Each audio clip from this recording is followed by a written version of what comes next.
Hello and welcome to the BRCA of How to Go 8th Scale Stock Car Racing. I have got with me current world champion Ben Harding. Hello guys. And I've got Roy Patoyka, who's the engineer behind the winning car. How do? What we're going to look at is how we are going to build a radio controlled 8th scale stock car. This is going to be my car that I'm going to be paying for after having a very short experience with the 8th scale stock cars with the help of Ben and Rob. Okay, hopefully by the end of the session of videos I'll have a winning car that I can beat this guy at some point next year. Literally, we will start with the car that Ben has, that is the actual current 8th scale World Championship winning car he has here, but how we get to that point is how we make this from using these raw materials. Okay, during this session in Rob's workshop, the heart of 8th scale stock car racing, we're going to show you how a chassis is built and made ready for racing.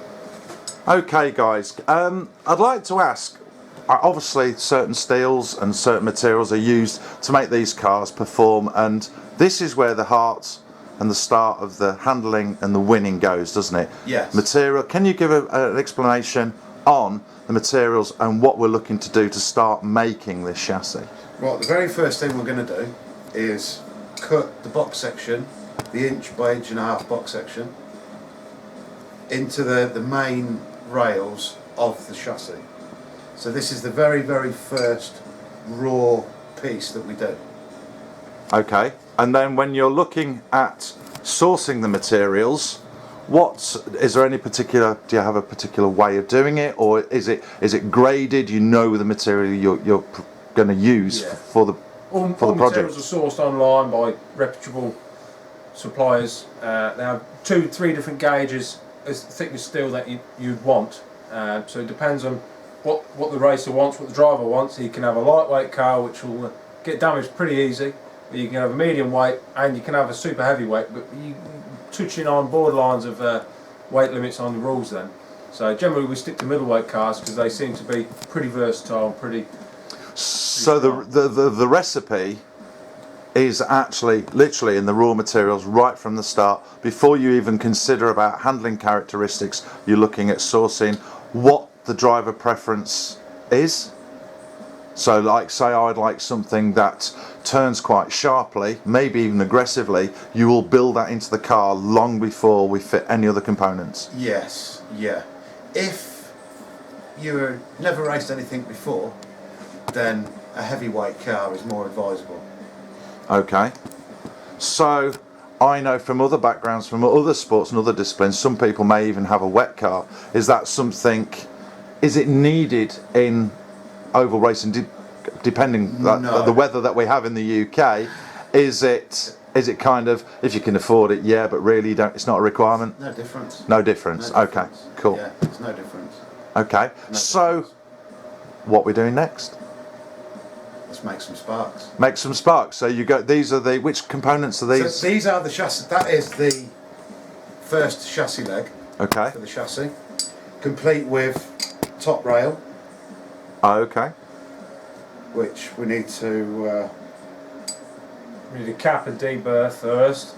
There'll be an end cap on the end, D-burr it all, join up in the jig. But these are handed, so you've got to remember there's a left and a right hand because of the way it's welded. So that's the main thing to get first right first, because if you get it wrong you end up with all of one hand and none of another. So you end up with all left-handed type cars.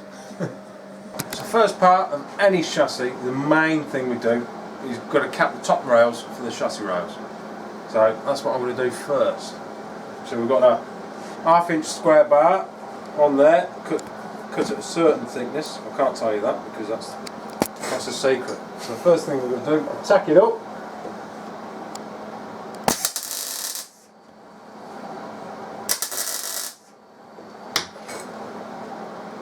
And then we have to weld her up.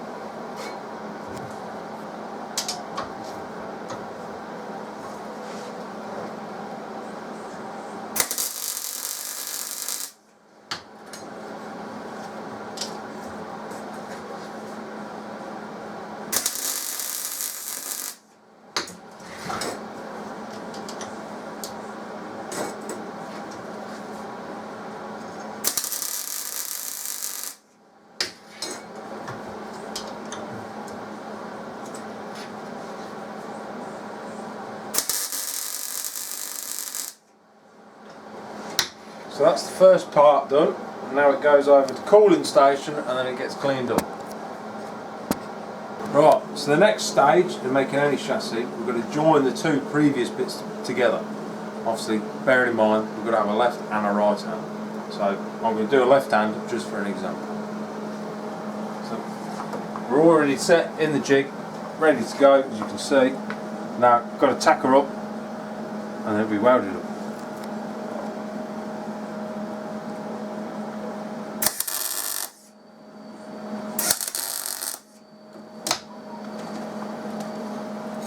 One and two.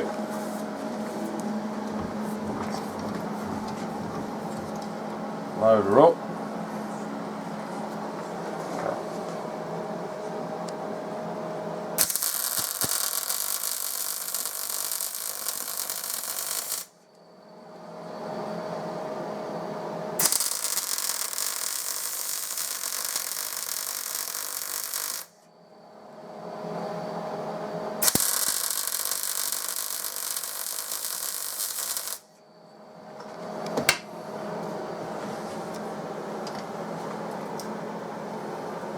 Now for the outside, this is how we know we hand them.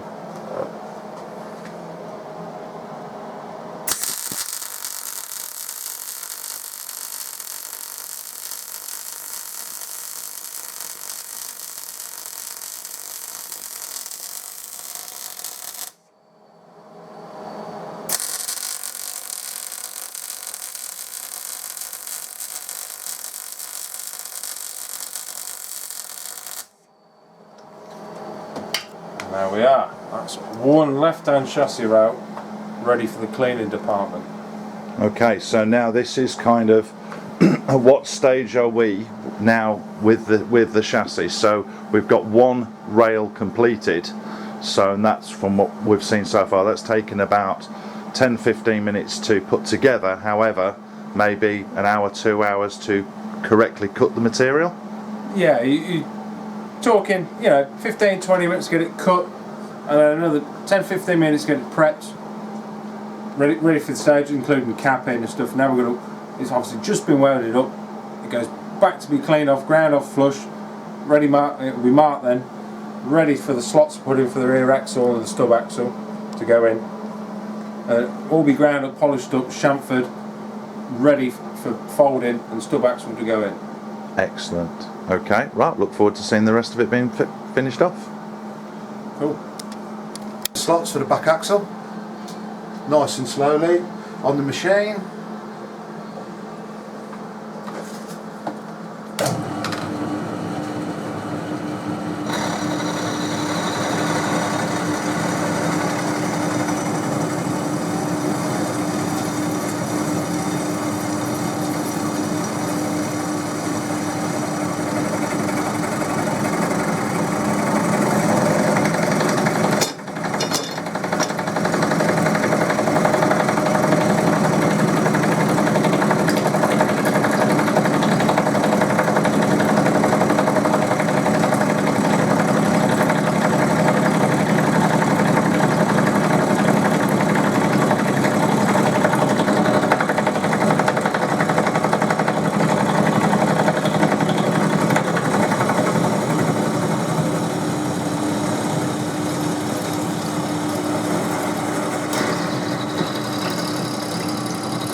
And now for the slot.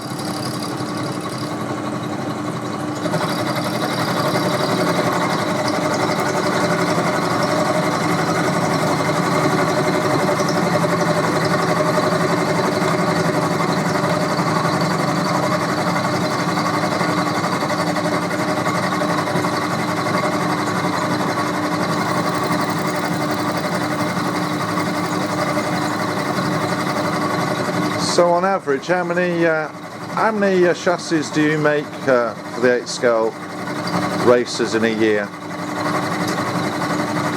think about maybe 30 chassis. Yeah. Depending on how violent the racing is, really. So, and on average 50 or 60 drivers per meeting. Yes. Yeah. Is that national, regional, club, or is that overall? Would you say? On a national scene, yeah, there's definitely 50 to 60 drivers. Club meetings, not as many guys, but we're still getting 20, 25 drivers even just for a Sunday club meeting. So the racing's healthy, and we have 5 oval circuits in the UK active, don't we? Yes, 5 at the minute. We'd like a few more, to be honest. Okay. So we have the Leicestershire Club. Yeah, RSCL in Leicester. Okay. Notts and Derby in Nottingham. We have Nora in Keighley in Yorkshire, and 2 in the south with Ador and Hastings. So club scene is quite healthy. Yeah, very much so. But we could always do with more members. We need more guys. We need more guys to come and race. Come and enjoy the thrills of the stock car racing. And the big thing that I found out, or that I have noticed, is we spoke earlier in our intro about how much it's a family sport, and other classes are as well. They travel together and they support each other. Yeah. But there's a big following of the full size racing, and there's also, may I say, a bit of banter between F1s and F2s, but they all follow full size, and they really know the sport. They don't just race a model car, they follow the full size, they follow certain drivers, they know them, they go and talk to them, because the paddock is open, isn't it? You can go and speak to these drivers between races, and they know about us as well. Everyone's connected. Everyone's connected within the stock car community. Yeah, if you follow Brisker full size, then you can really relate to this. And that's one governing body that promotes and puts on the race events, the same as the BRCA do. Exactly the same as the BRCA, but for the full size. How many different, because obviously there's different classes such as hot rods, there's obviously the banger racing, there's midget ninja karts, I believe, which is also a go-kart version of a stock. So how many different organisations are there? Do you follow many of them? Or there's 2, there's Brisker and Speedworth. Speedworth tracks are more towards the south of England, and the Briskers around the Midlands and the north.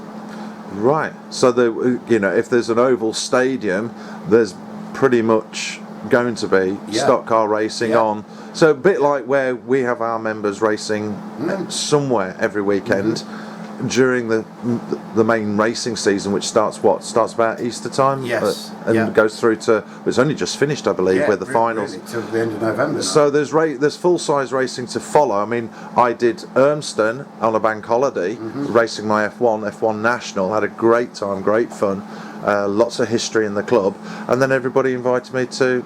We finished at 3:30. Why have you finished too early? We're all going to Bellevue afterwards. So you come in. So traipsed across Manchester and went watched full size, and then 3 weeks later, the Brisker. It was a qualifying heat for Brisker Formula One series. There I was watching it on TV at a very meeting that I'd been to. I mean, you don't get closer to the sport other than it's actually buying a full size car and taking part than that. That's right. Yeah. So a message to people that are starting out, whether they went to a model car club or a model oval racetrack or full size, they can find out about this and have a car built. Yeah. Excellent. They can. What are we doing next then? Right, that's the slots for the back axle complete, and now we have to trim up the back of the chassis rail so we get ground clearance, and put a 45-degree angle on the front for the base plate to attach to. So yeah, we're ready for the next stage. Excellent.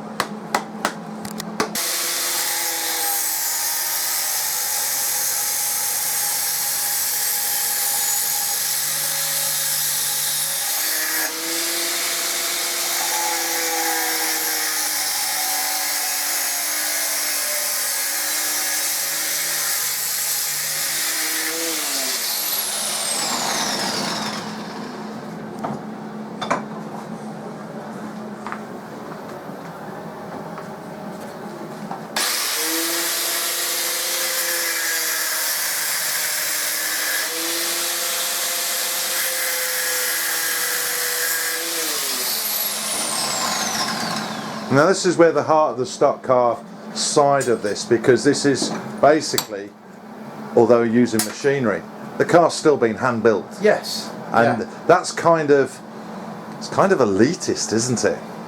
Okay, which is that a good thing or a bad thing? I mean, you could come along, have your own car built by 2 world champions, have your name on it, have it stamped, and go racing. I think that is such a cool thing. Yeah, yeah, it is. It's a definite thing. We've all been in a model shop and bought a car off a shelf, taken it home, built it, and had hours of enjoyment and hours of fun. But this is quite unique, isn't it? Yeah. It's almost getting back to how motorsport almost originally started. If you wanted to race something, you had to build it yourself. Had to build it. Yeah, that's right. That's Okay, right. excellent.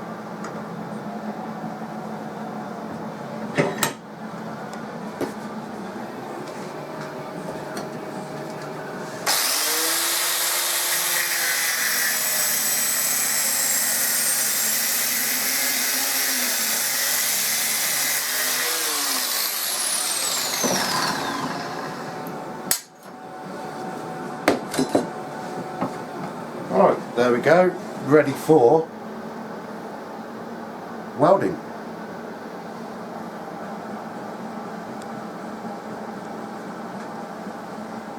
I'm getting quite excited about this now. Really, I'm getting excited about this. At any point, am I allowed to touch anything or put anything? Am I allowed to maybe, I don't know, hole punch something?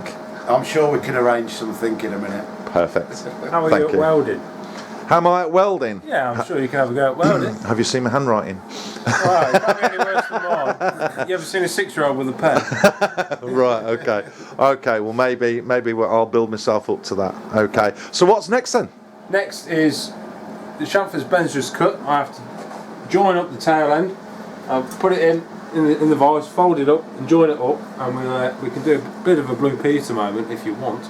Ooh. Because here's one we made earlier. So we turn that into that, and then it will go back into the polishing department, Which just happens to be the other side of the workshop. which happens to be over here. And then after that, we then get to a finished article ready to go in the jig, fitted with stub axle and fully welded, and that will go into the jig.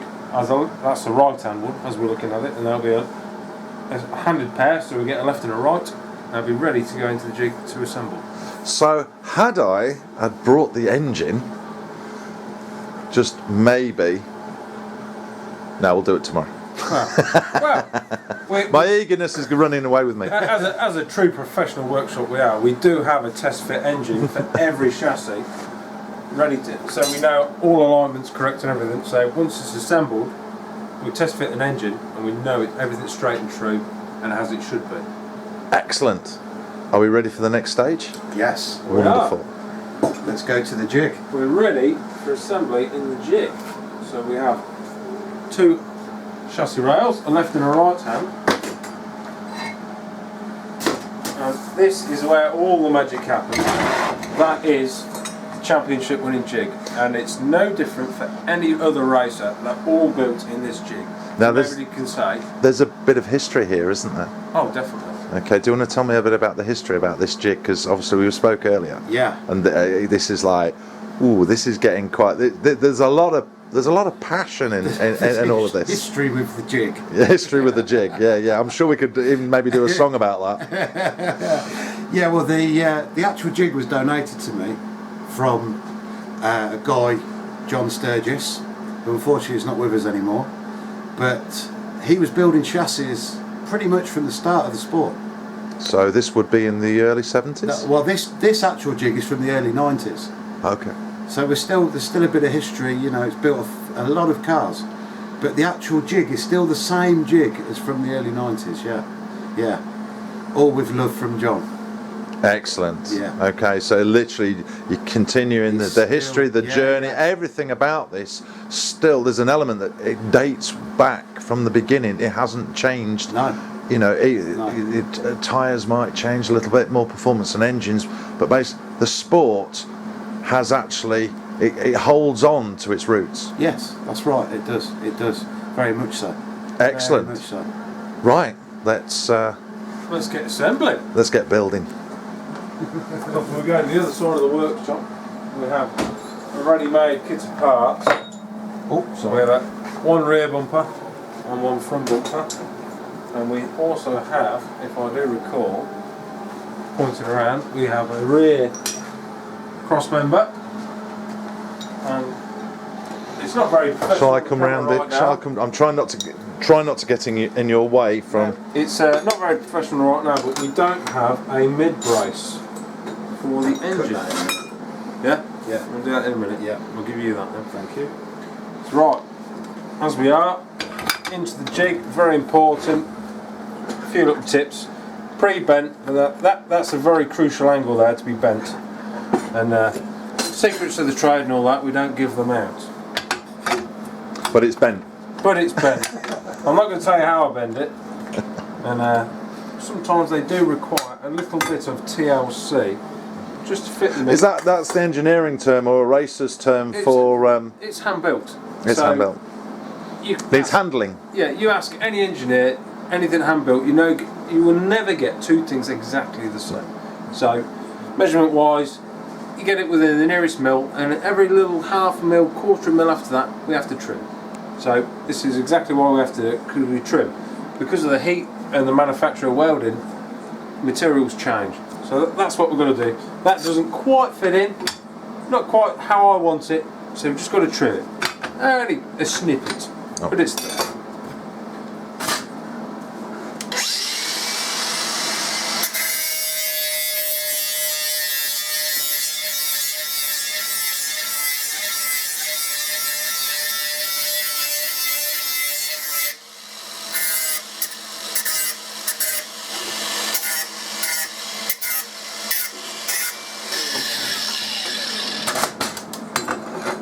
And if luck should prevail, she'll drop straight in. Experienced handling at its finest. Then we've got a series of clamps. Always got to clamp everything up.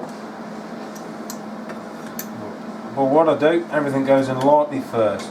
Just a nip and a touch here and there.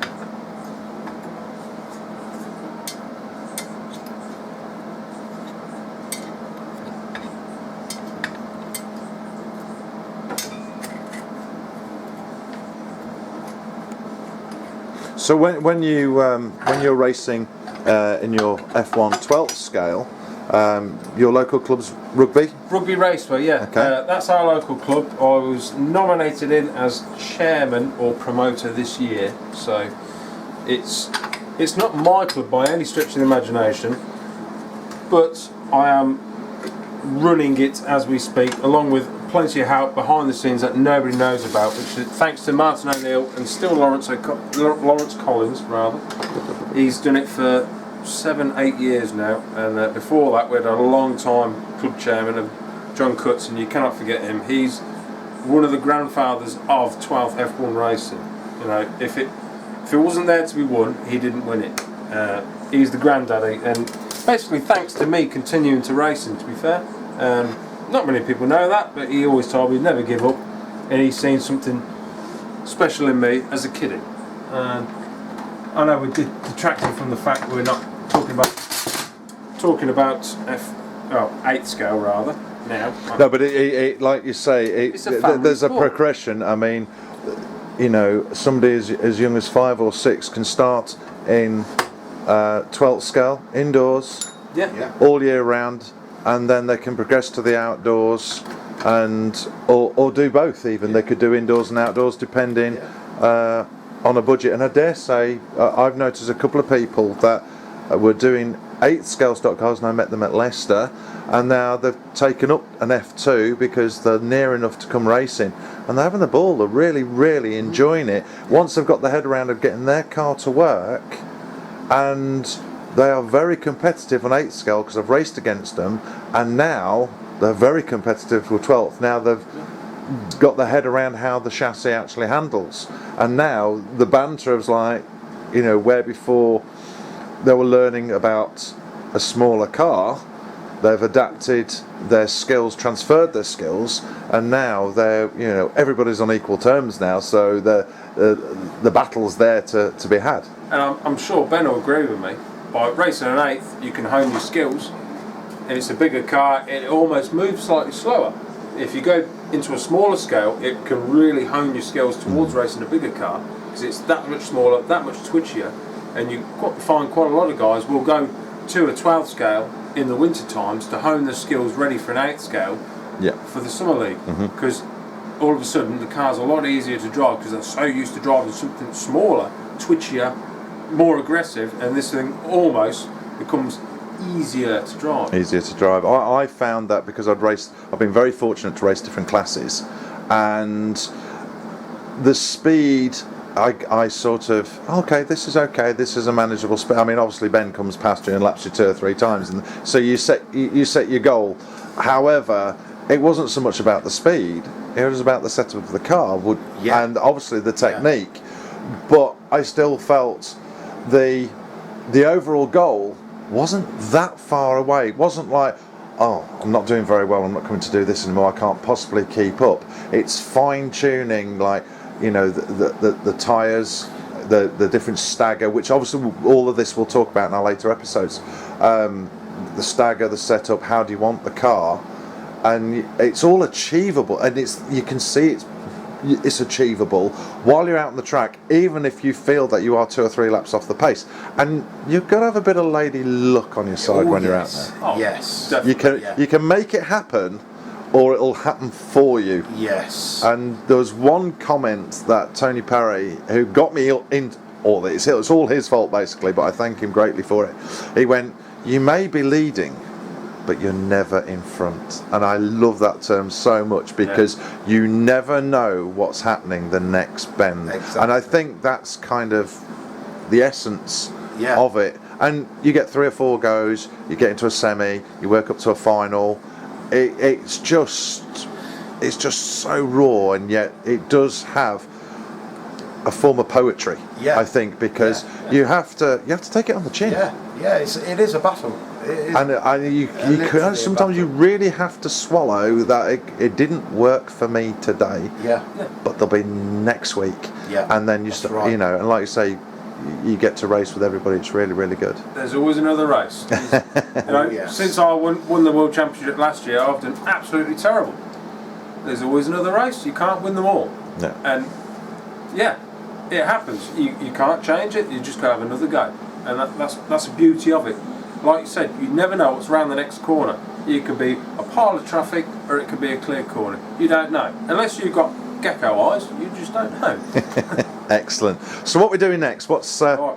we've got the jig. Let's We're in have a the look. jig. We've got most parts in the jig. We're assembling. A few nips and tucks here. So we've got the front bumper in. We've got the main rails in, and we're just putting the rear bumper in, ready for the rear cross when we go in. And then we'll be ready to tack up after that. Excellent. Wonderful. We'll come back to you very shortly when you're ready. This is what we do.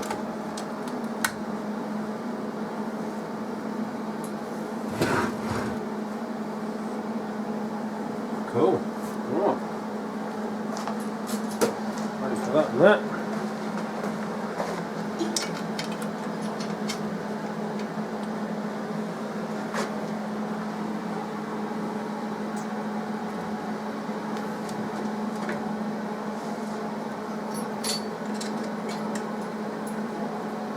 And there we are.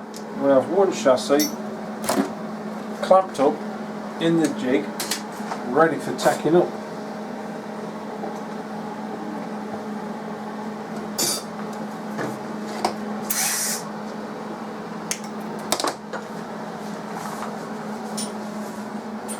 Close your eyes.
one chassis tacked up in the jig, ready for welding. So from now, obviously by using the jig and having everything lined up, how long will it actually take to kind of complete the welding for the chassis? Well, this is only the first part of welding. So what I'll do, I'll weld it up as far as I can in the jig for all accessible areas. Then after that, it comes out the jig, and we have all final welding and setting procedures after that. It goes onto a flat plate so everything is straight and true. So all cars are balanced, they're all the same after that. So yeah, we're looking probably 20 minutes to half an hour, around about there. By the time everything's jigged and set and welded and cooled and then reset after that. It's not just a 5-minute process of just sticking it together. There's a lot of care and attention that goes after just putting all the parts into a jigsaw, basically. But if somebody wanted to be adventurous and they've got some engineering skills and they could literally order a chassis in kit form and have a go at welding themselves if they wanted to. They could do, yeah. Don't try this at home, obviously, but if you had the means, you had a workshop, you've got some engineering background, you're used to using welder, health and safety obviously in place, it is achievable. Yeah, if you've got all the right kit and equipment, you can pick up welders for as little as £100. And ideally you want a flat bench to start with, but yeah, anybody can have a go at doing it. There's the right recipe to do it, and it's taken us years to perfect it. Obviously, yes. And now we know what we're doing. We've everything got set. We've got a good little system in place. But yeah, generally, it's a blue collar sport. Anybody can have a go. That's the main idea of it. We just make it slightly easier for the people who don't have the means and the accessibility to do it. Excellent. So the next stage is now Welder up in the jig, and we've got to let it cool, and then we'll whip it out and finish all the welding. Again, let it cool, and then we'll do the setting. excellent. We'll come back shortly and we'll see what it looks like. Cool. Right, so chassis out the jig. We're just about to do the last welds. Everything else is fully welded where it's inaccessible in the jig. So we're going to do the last two welds on the mid brace frame now, and that's quite a crucial part of the car because it stops the chassis rails bending in when on high side impacts. So we'll do the last two welds and then back off to the polishing department so that we can then get it ready for the engine cradle. Excellent.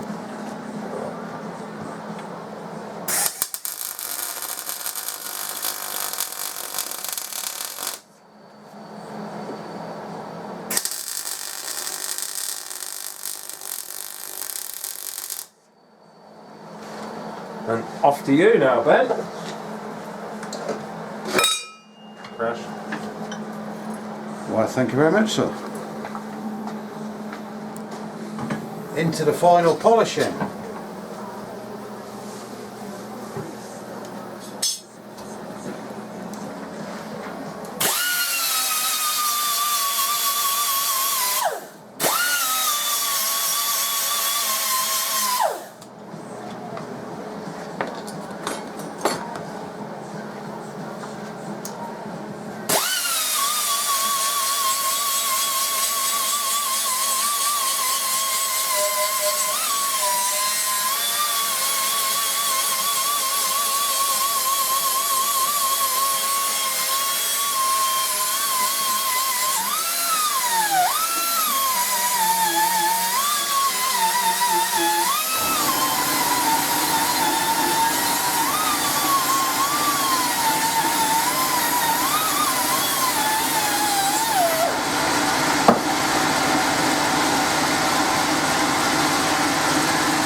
About to drill 11mm hole for the battery box for the batteries so they can go through into the car to power the radio gear. Excellent. No hole, no go.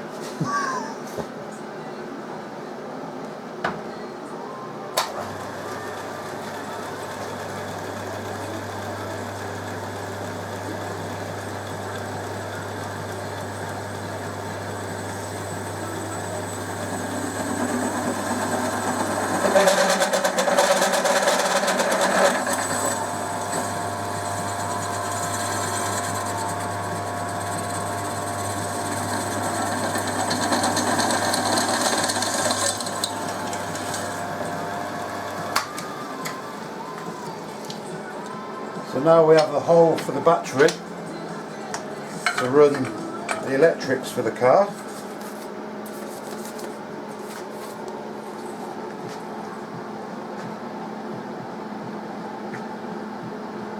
Perfect. It's all coming together. Very, very slowly, but it's coming. So now the final stage, now you're polishing and cleaning up, deburring, and Yes. all the technical engineering terms for making it look pretty. Yes, we're at a point now where we need to clean some parts because they're going to be welded up, so you can't get into the areas. Okay. Just like the back of the battery box now. Perfect. Right. So now we're ready to place the battery box onto the side rail. And obviously by having that hole there doesn't affect the performance, any weakening of the chassis or anything like that? No, it's still plenty of structural strength there. And with it being in the middle of the car as well. Right, Right. back over to the welding department.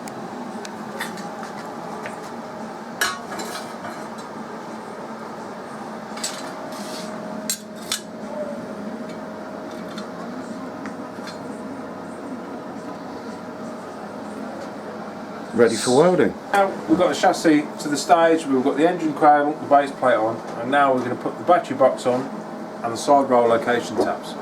It's pretty crucial where these go, is it in regards to weight distribution around the car. So right, here we go.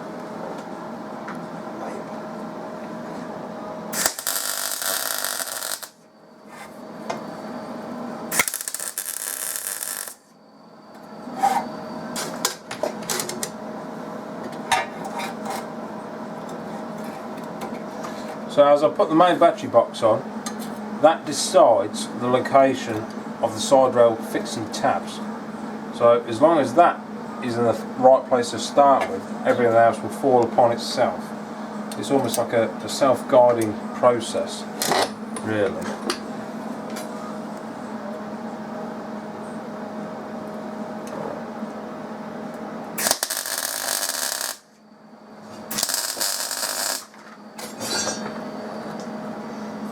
And given that half the field races our chassis now, I'm pretty adept at knowing what we're doing now, hopefully.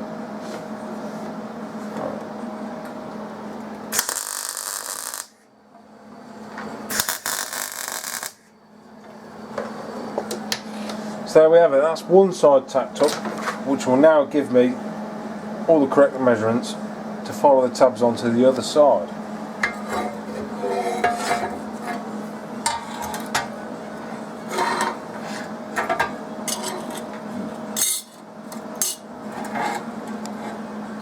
So I always use a copper background because it's a good conductor.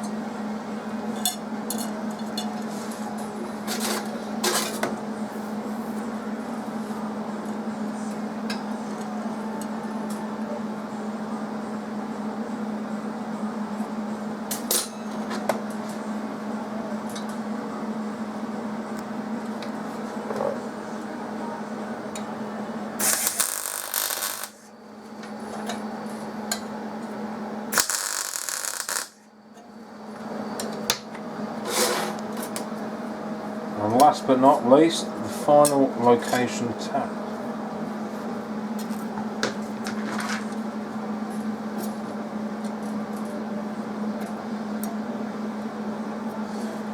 Precise.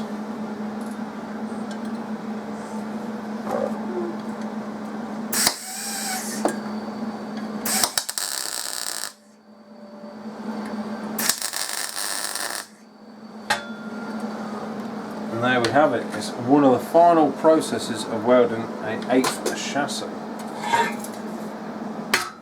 So is that the end of the welding now? No, we still have the servo post location tab to go in, and also all the overriders and bumper reinforcements to go in, and then that's the welding process done. It goes for polishing and cleaning and final inspection. Excellent. Fantastic stuff. It's all coming together. Yeah.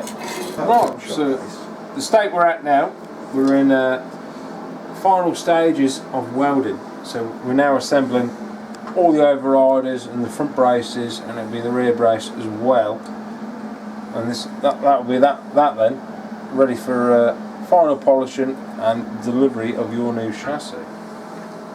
So we're going to line this up, get it square and true, as long as it's all right and folded correctly and set. It's a long old process, but here we go.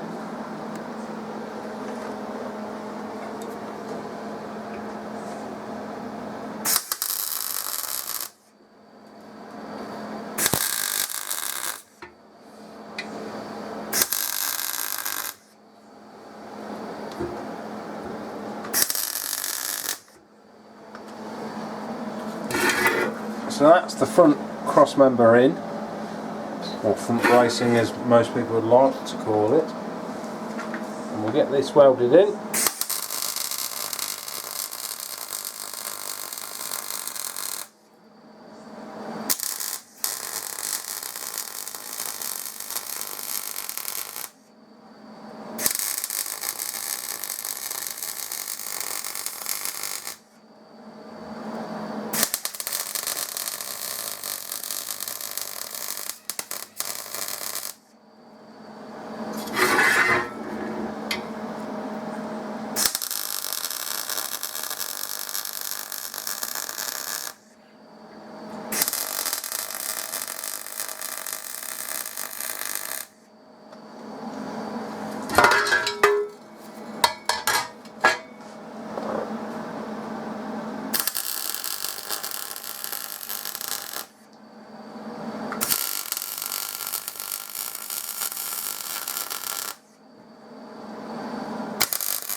So that's the front crossbar in, cross member, cross brace, whatever you want to call it. Time for the very first part of the front overrider. We get it in roughly 5mm from the outside. All the oval racers will know what the outside is.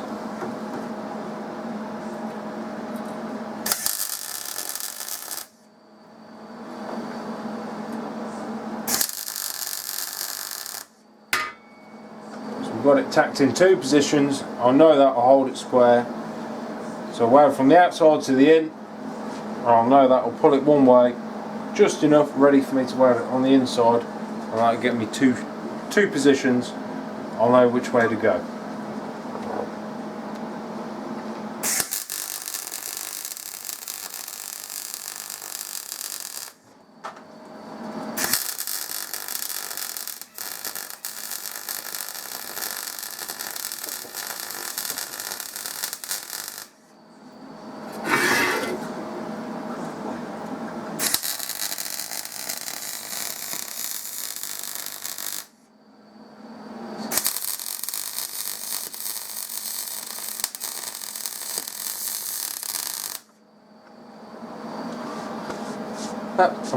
Did you get a bit burnt there? No, just missed. Health and safety at its finest. Right, now onto the rear overrider. Have it on the inside rear. Just a little overshoot spill, stop anybody getting anything too wrecked. Get it positioned in again there. Because I've done so many, I roughly know, well, there's not a rough thing about it. I know, just by looking at it, I know where it's got to be.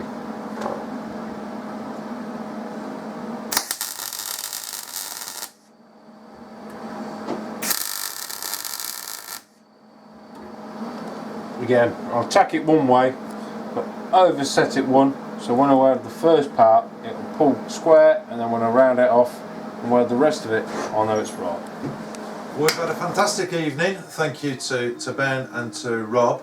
We now have the start of The completed race-winning chassis.